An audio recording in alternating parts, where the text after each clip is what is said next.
qabiilku iyo qorigu waa wiil iyo hooyadiis ma kala maarmaan waa laba isdhalay waxaan rabaa inaan asaaso oo aanu ka soo asaasay Yurub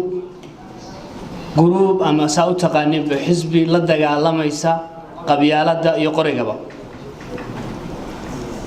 waxaan doonaynaa nolosheena marka inaanu si xaraga leh u noolaano oo aan nabadgelyo u helno oo qabyaaladii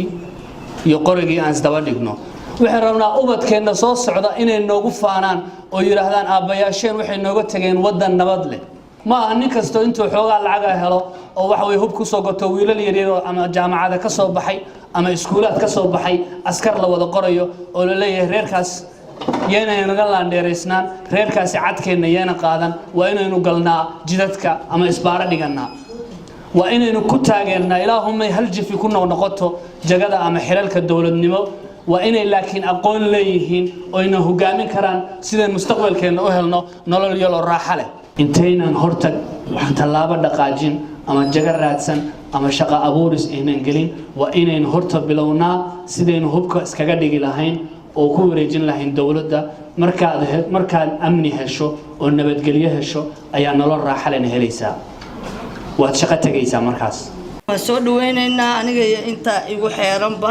iyo haweenka Puntlandba iyo inta aanu gaarsiin karnaba fikrigan wanaagsan oo aad u quruxda badan oo lagu nabadgelayo ajarna lagu helayo waa ka qaadanay anoo magaca haweenka Puntland ku hadlaya waana soo dhaweynaynaa anigu tan kore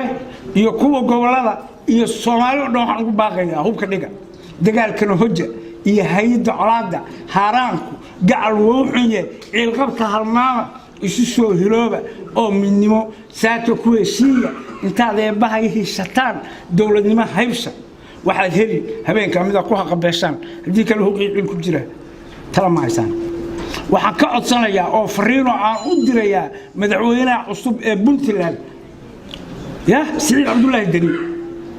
maxaa laga hadlaa hub kale agaasima wuxuu wataa 2 baroon iyo 20 ciidan ah wasiir baa wataa suuqu ku soo deynaa iyagoo wada dharcad iyaga gabdhaha furanaya iyaga tuugada sameynaya iyaga khamriga soo gelinaya waxaan ka codsanayaa Siciid naga qabo staff naga qabo ninkii staff ka haysanaya 2 boolis ka haysto oo la bisan habeenkiina magaalada yeel qoryo la soo gali hubka waxa waaye hal dhiga waxa looga jeedaa markaan fasiro ciidamada loo daayay maxaa yeelay ciidan inaad haysato dawladnimada ayaa ku jirta maxaa yeelay qora hadaan lahayn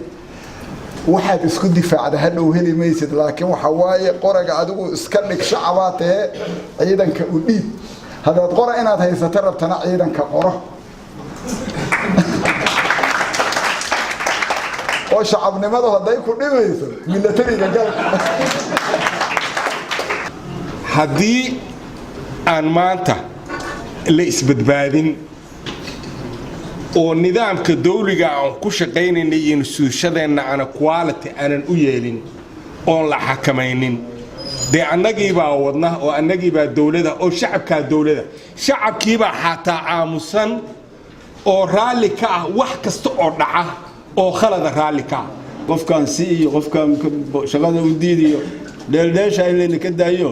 aynu dad xor oo dawladda noqono oo ku shaqeeyo cadaalad